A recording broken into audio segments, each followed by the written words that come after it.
नमस्कार साथियों, यह है पीएच नेटवर्क। मैं हूं प्रदीप हंडू।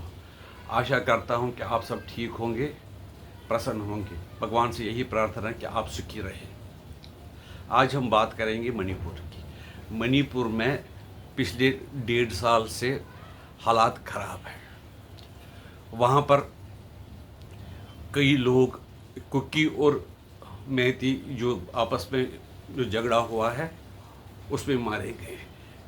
ये जो कुकीज़ हैं, कुकीज़ ज़्यादातर प्रोटेस्टेंट क्रिश्चियन है और मेइतीज़ भी कुछ क्रिश्चियन है और बाकी ज़्यादा जो है वो हिंदू है। मेइती कल्चर जो कि हिंदू धर्म से मिलता जुलता है, वो विष्णु की पूजा करते हैं। इस सिलसिले में जो मणिपुर की आबादी है वो उनकी 53% है 2011 के सेंसस के मुताबिक। लेकिन कुछ सोर्स से पता चला है कि 2023 में उनकी पॉपुलेशन खाली 41% है, जबकि बाकी कम्युनिटियों की 60% है, जिसमें खासकर कुकीज़ है। उन्होंने 90% ज़मीन ऑक्यूपाई की है। जो हिल एरिया थे वो सारा ऑक्यूपाई किया। और मेइतीज़ के पास खाली 10% ज़मीन है। कहा जाता है जो कुकीज़ थे वो बर्मा से आए हैं, कई लोग कहते हैं वो चाइना से आए हैं, कई कुकीज़ तो ये कहते हैं कि वो are lost tribe of Israel, यहूदीज़म है। लेकिन 1950 से 74 तक कई जो कुकीज़ है वो यूएनए से रिफ्यूजी पैसे लेते थे। उसके बाद उनको परमानेंट रेजिडेंट बना दिया गया इंडिया में। यानी मुझे कहने का मतलब है कि वो असली हिंदुस्तान के, मणिपुर के नहीं है। कुछ कुकीज़ थोड़े बहुत थे जो पहले बस गई थी, बाकी देशों से आ गए, बर्मा से आ गए, चाइना से आ गए। कई बोलते हैं कि कई ईस्ट एशियन कंट्रीज से भी आए थे, उनको बोलते हैं ओल्ड कुकीज़। उसके बाद 1826-27 में एंग्लो बर्मीज़ वार हुआ, तो उसके बाद बहुत से कुकीज़ जो है भारत में बसने लगे। और ये कुछ मतलब नशे की डिस ये करते थे, कल्टीवेशन वगैरह करते थे। जूम, ये मुझे पूरा पता नहीं जूम क्या होता है, उसकी कल्टीवेशन करते थे। धीरे धीरे इन्होंने मणिपुर की 90% ज़मीन ऑक्यूपाई कर ली। ये जो कुकीज़ हैं वो बांग्लादेश में भी रहते हैं और बर्मा में भी रहते हैं। अब ये कुकीज़ और कुकीज़ के कई ट्राइब्स हैं और उनके कुछ लोग तो अपने आप को नागा मानते हैं। मेरा इशू आज ये है कि ये जो कुकीज़ है वो चाहते हैं कि मेइटीज़ को शेड्यूल कास्ट का दर्जा न दिया, जो हाई कोर्ट ने ऑर्डर किया था। फिर हाई कोर्ट ने उस अपने सिंगल बेंच के ऑर्डर को रिवर्स करके 27 मार्च 2023 को ये फैसला किया कि उनको ओबीसी का दर्जा मिल रहा है, उनको मेइतीज़ को, और कुछ शेड्यूल कास्ट में है उनको वही दर्जा रहेगा, उनको शेड्यूल ट्राइब का दर्जा नहीं मिलेगा। क्योंकि वो पॉपुलेशन अगर खाली वहाँ में शेड्यूल ट्राइब में रहते तो उनको ज़्यादा फ़ायदा रहता है। कुल मिलाकर जो स्टेट वीरेंद्र सिंह जो चीफ मिनिस्टर, उनके कारण लॉ एंड ऑर्डर वो कर नहीं सके, पूरी तरह से उसकी हिफाजत नहीं कर सके, तो 200-300 लोग वहाँ पर मारे गए। ज़्यादातर जो एग्रेसिव कम्युनिटी है वो कुकीज़ है। उन्होंने मेइतीज़ों को बड़ा परेशान करने की कोशिश की, तो फिर मेइतीज़ ने भी कुछ ऐसे कारनामे किए जो उनको नहीं करनी चाहिए थी। कुल मिलाकर ज़्यादा जो दोष है वो कुकीज़ को है। कुकीज़ को सपोर्ट है क्रिश्चियन मिशनरी का। मेइतीज़ जो कि हमारे यहाँ, हमें पता है कि यहाँ पर हमारी जो सरकार रही थी वो हमेशा सपोर्ट ऐसे लोगों की करती थी जो क्रिश्चियन हो, जो नॉन हिंदू थे उन्हीं को सपोर्ट करती थी।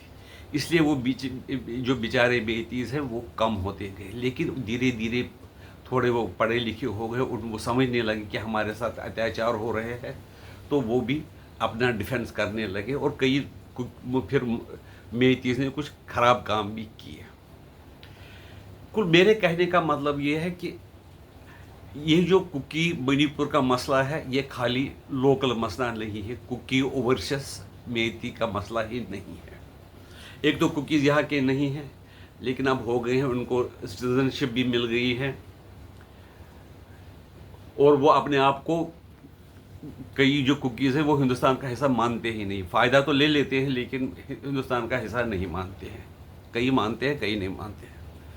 इस सिलसिले में ये जो बांग्लादेश के कुछ एरिया, बर्मा के कुछ एरिया मिलाकर और मणिपुर वगैरह के एरिया मिलाकर अमेरिका चाहता है कि एक क्रिश्चियन स्टेट बने। जो क्रिश्चियन स्टेट जो रहे उस पर कंट्रोल रहे अमेरिका का, यूएसए का, और वो वहाँ किसी तरीके से अपना कंट्रोल चाहते हैं। और उन्होंने इस वक्त बहाना बनाया कि बांग्लादेशी भी कह रहे हैं कि हमें कॉरिडोर चाहिए, रोहिंग्या के लिए कॉरिडोर चाहिए, जिससे कि हम रोहिंग्या की वापसी करा सके, उनको हेल्प पहुंचा सके। लेकिन मकसद रोहिंग्या को मदद पहुंचाना नहीं है। मकसद यही है कि वो भारत और चीन पर नज़र रखना चाहते हैं। इसमें बांग्लादेश भी काम कर रहा है कि वो इनडायरेक्टली अमेरिका की साजिश में शामिल है। लेकिन चीन को ये दोहरा रवैया जो बांग्लादेश का, उसको थोड़ा सा उसके दिल में भी ये शक होने लगा कि ये कभी अमेरिका को बुलाते हो, कभी हमें कहते हो तुम हमारे दोस्त हो, हमारे यहाँ लाल मनीर हाट में बनाओ, एयरबेस बनाओ, कारोबार करो। कुल मिलाकर ये जो ट्रायंगल बना है, ये हो सकता है कि ये कभी एक बड़े कॉन्फ्लिक्ट का हिस्सा बने, जिसमें चाइना, अमेरिका और इंडिया रहेंगे। लेकिन इंडिया की कोशिश है कि जो हमारा मणिपुर एरिया है वो शांत रहे। अभी तो थोड़ी सी शांति है, वहाँ पर फौज भी लाई गई, वहाँ पर उनको फौज के हवाले कर दिया गया है। और वहाँ की स्टेट गवर्नमेंट ने इस्तीफ़ा भी, जो वीरेंद्र सिंह वहाँ पर पहले मेईती चीफ मिनिस्टर थे, उन्होंने इस्तीफ़ा दिया है। कुल मिलाकर वहाँ पर टर्मोइल, इंसर्जेंसी कायम करके जो अमेरिका अपने के लिए कुछ फ़ायदा बनाने की और कुछ इस रीजन में घुसने की कोशिश कर रहा है। लेकिन इंडिया बड़ा जागरूक है। उन्होंने वहाँ पर जो इन्फिल्ट्रेशन है, वो रिफ्यूजीज वगैरह जो इंसर्जेंट ग्रुप्स है, वो मणिपुर एरिया जो नॉर्थ ईस्ट एरिया से आ जाते हैं और इंडिया में गड़बड़ करके वापस जाते हैं। कई तो बस भी जाते हैं। इस सिलसिले में क्या किया है कि केंद्र सरकार ने मणिपुर बॉर्डर में तारबंदी की है। बहुत ज़्यादा हिली एरिया होने के बावजूद भी 450 किलोमीटर तकरीबन तारबंदी की है, जिससे कि बॉर्डर को बचाया जा सके। और लोग जो बाहरी लोग हैं जो हिंदुस्तान में गड़बड़ करना चाहते हैं, उनको हिंदुस्तान में नहीं आने देना चाहते हैं। क्योंकि जो मणिपुर बड़ा हिंदुस्तान के लिए स्ट्रेटजिक है, पूरा नॉर्थ ईस्ट हिंदुस्तान के लिए बड़ा स्ट्रेटजिक इम्पॉर्टेंस है, जिस पे चाइना की भी नज़र है। बांग्लादेश में भी चाहता है कि अब हम भी उसे कब्ज़ा कर दें, और अमेरिका भी चाहता है उस एरिया में घुस जाए।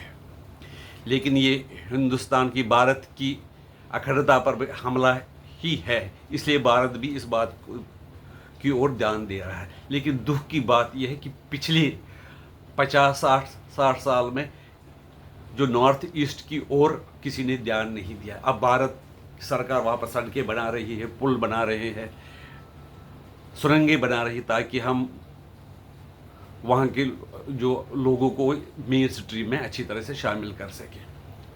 और यहाँ ही इतना ही नहीं, जो इंसर्जेंसी है बर्मा में, उसका भी नुकसान हमारे ऊपर हो रहा है।